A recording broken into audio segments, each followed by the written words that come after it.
خورم صاحب یہ ظاہری بات ہے سارا کچھ ہو رہا ہے. ابھی میں بلکہ دیکھ رہا تھا وہ ملک احمد خان صاحب ہیں, شہباز شریف صاحب کے بڑے قریب ہیں, ایم پی ہیں پنجاب سے. انہوں نے اپنے فیس بک پیج پہ لگایا ہوا ہے شہباز شریف صاحب کی تصویر اور اوپر لکھا ہوا ہے پرائم منسٹر. چلے ان کی خواہش ہو سکتی ہے, آپ کی بھی خواہش ہوگی آپ کی جماعت کے وزیر اعظم بنے, شہباز شریف صاحب بنے, بہت سو کی خواہش ہوگی کوئی اور بنے. لیکن مجھے یہ بتا دیجئے کہ کیا اس بات پر ابھی بھی اختلاف موجود ہے اپوزیشن کے درمیان کہ آپ فوری انتخاب چاہتے ہیں اور پیپلز پارٹی چاہتی ہے کہ نہیں, نیا کو وزیر اعظم آ جائے اور پارلیمانی سال مکمل ہو؟ منی بھائی, عمران خان کا ٹائٹینک ڈوب رہا ہے اور نالائق وزیروں کا بینڈ باجے بجا رہا ہے اس کے اوپر. دیکھیے, یہ بہت حد تک جو ایشوز تھے مسلم لیگ نون کے, پی ڈی ایم کے, پاکستان پیپلز پارٹی کے ساتھ, جو ہمارا تناؤ ایک سال سے جاری ہے, وہ دور ہو گئے ہیں. اور یہ تمام جو ٹیکٹکس ہیں, مثلا اس پہ آئی تھنک بلاول صاحب نے جو گفتگو کی ہے وہ مسلم لیگ نون کے موقف سے کچھ زیادہ دور نہیں ہے. 3-4 ایسی امینڈمنٹس ہیں جو ہم چاہیں گے الیکشنز ایکٹ میں ہوں تاکہ انہیں قانون کا حصہ بنا دیا جائے, جس میں پہلی اس طرح کی امینڈمنٹ ہے کہ بھئی کوئی سیکیورٹی اہلکار پولنگ سٹیشن کی حدود کے اندر داخل نہیں ہوگا, اور الیکشن کمیشن اپنی ذمہ داری کسی اور ادارے کے سپرد نہیں کر سکتا.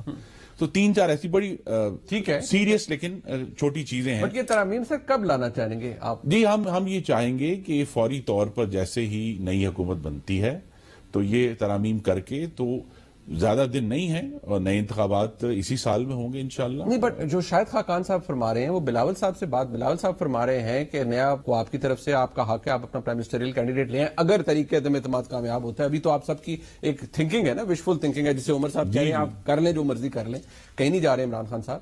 تو جو شاہد خاقان بھائی صاحب فرما رہے ہیں, آپ کے سینئر وائس پریزیڈنٹ ہیں, وہ فرما رہے ہیں, وہ کیا کہتے ہیں سنیے. ہمارا ہمیشہ موقف رہا ہے کہ اس کے بعد کوئی حکومت بنانے کی ضرورت نہیں ہے, آپ کو عوام کے پاس جانا ہوگا کیونکہ اس ناکام نظام کا حصہ بننے کا مقصد کوئی نہیں ہے. خلوت میں جلوت میں آپ کے لوگ یہی کہتے ہیں کہ میاں نواز شریف صاحب کی یہ خواہش ہے کہ فوری طور پر انتخابات کروائے جائیں.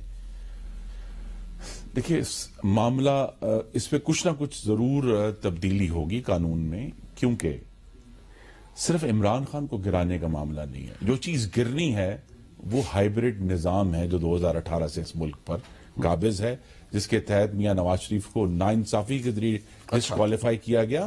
اصل میں تو اس نظام کو گرانا ہے نا نیچے, تاکہ ہم اس لیول تک پہنچ سکیں جو وعدہ آئین کے ابتدائیہ میں کیا ہوا ہے کہ اللہ تعالیٰ کے بعد اس ملک کا اقتدار اعلیٰ منتخب نمائندوں کے ہاتھ میں ہوگا, کسی ادارے کے اس میں ذکر نہیں کیا گیا. اگر ہم نے وہاں تک پہنچنا ہے تو یہ مطمع نظر ہے. اب اگر اس معاملے میں ہمارے دوست P D M Peoples Party یہ ایڈوائز کرتے ہیں کہ جناب اس میں قانون میں تبدیلی اس مقصد تک پہنچنے میں ہمیں مددگار ہے, تو ہم اس کے لیے تیار ہیں. ہمارا انسٹنکٹ تو یہی ہے کہ فوری طور پر انتخابات ہونے چاہیے تاکہ پاکستان کی عوام کو جس گڑھے میں عمران خان نے پھینک دیا ہے, معاشی جو کساد بازاری کا گڑھا ہے, بے روزگاری کا گڑھا ہے, بھوک کا گڑھا ہے. اور اگر یہ دیکھیں نا, یہ بڑی دلچسپ باتیں ہیں, بہت وزراء میرے بھائی کرتے ہیں. میں آج آپ سے چند 100 گز دور ایک چھوٹی سی مارکیٹ ہے, میں وہاں آٹا لینے گیا, خود گیا. اچھا, آپ آٹا لینے خود گئے؟ جی میں خود گیا. 90 روپے کلو آٹا ہے, 90 روپے کلو آٹا. ٹھیک ہے, اب جب تک آٹا 90 روپے ہے تو پھر عمران خان صاحب چاہ رہے ہیں, کیونکہ پاکستان کی عوام کا اتنا دباؤ ہے اس وقت پاکستان کی اپوزیشن پارٹیز کے اوپر. میں اپنے حلقے میں جاتا ہوں, چوہے صاحب بھی جاتے ہوں گے, اور کوئی سوال نہیں پوچھتے. وہ یہ نہیں کہتے کہ آپ آٹے کی قیمت کم کر دیں, وہ یہ نہیں پوچھتے عمران خان روس کیوں جا رہا ہے, وہ یہ کہتے ہیں کہ دو کٹ رہے ہو جی انہوں. نہیں, بٹ یہ تو آپ کی کوشش پچھلے 3.5 سال سے ہے عمران خان صاحب کو نکالنے کی, لیکن بصد احترام وہ فیلڈ اٹیمپٹس نہیں ہیں. یعنی کہ وہ آپ تلوار ہولسٹر سے نکالتے تھے, اسے لہراتے تھے, لیکن مجبوری میں پھر واپس رکھ دیتے تھے, اس سے کوئی سیاسی ضرب نہیں لگا سکتے. نہیں, ایک ضرب لگی جس کی پہلی اینیورسری 10 دن کے بعد ہے. 3 مارچ 2021 کو یوسف زئی گیلانی متحدہ اپوزیشن کے ووٹوں کے ساتھ اور کچھ اور لوگوں کی مدد سے سینٹ میں منتخب ہوئے اسلام آباد کی سیٹ کے اوپر, اور اس کے بعد وزیر اعظم نے اعتماد کا ووٹ حاصل کیا. اس وقت کے وزیر خزانہ کو جو حفیظ شیخ صاحب تھے ان کو ہرایا.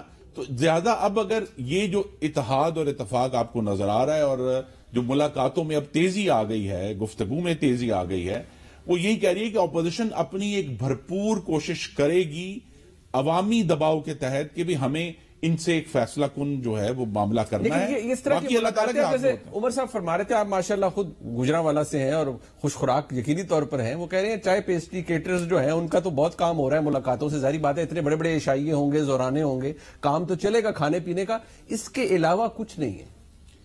کہ عمرانی حاکمیت کا جنازہ آپ کے پیچھے شارع دستور پر پڑا ہے اور اس کا بوجھ اتنا بڑھ گیا ہے کہ ان کے جو اتحادی بھی ہیں اور جو ان کو لانے والے تھے اب اس کا وزن نہیں اٹھا پا رہے. دیکھیں ایک کمپریہنسو کلیپس ہوا ہے، معیشت کا کلیپس ہے، فورن پالیسی کا کلیپس ہے، پاکستان میں وفاقیت اور جمہوریت کا کلیپس ہوا ہے. جب یہ تینوں اکٹھے کلیپس ہوئے ہیں تو اب یہ معاملہ بہت حد تک انہوں نے پچھلے 3 مہینے میں یہ تو بلکہ اکنامک افیئرز کے وزیر ہیں میرے بھائی، ہمیں تو یہ رپورٹ آئی کہ $5 بلین کا مزید قرضہ لیا ہے حالیہ مہینوں میں، اس کے باوجود معیشت سنبھل نہیں رہی. وہ ڈینائی کر دیا تھا عمر صاحب نے ٹویٹ کیا تھا، انہوں نے تو ڈینائی کر دیا. ٹھیک ہے، اچھی بات ہے، ہو سکتا ہے خبر غلط ہو، لیکن کوئی بھی معاملہ کنٹرول میں نہیں آ رہا. جو اصل چیز کنٹرول میں نہیں آ رہی وہ یہ ہے منیف صاحب، اگست 2019 سے کووڈ آنے سے 8 مہینے پہلے اشیاء خوردونوش کی مہنگائی 10% سے اوپر بڑھی تھی، آج تک 10% سے اوپر ہے.